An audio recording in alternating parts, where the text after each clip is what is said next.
Hello বন্ধুরা, বসে পড়েছি দুপুরে খাবার নিয়ে। এখন বাজে 1:30। খাবার নিয়ে বসে পড়েছি। চলুন, আজ অগ্রায়ণ মাসের প্রথম দিন, আর আজকে আমাদের এখানে সবার বাড়িতে পুজো হয়, মুখ টানা হয়।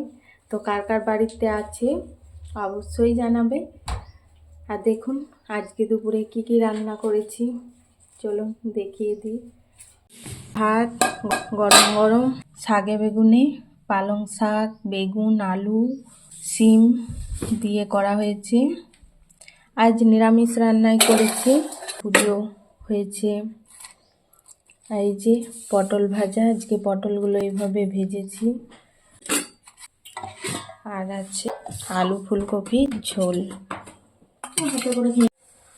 পরের ভিডিওতে আবার দেখা হবে। এখন টাটা বন্ধুরা।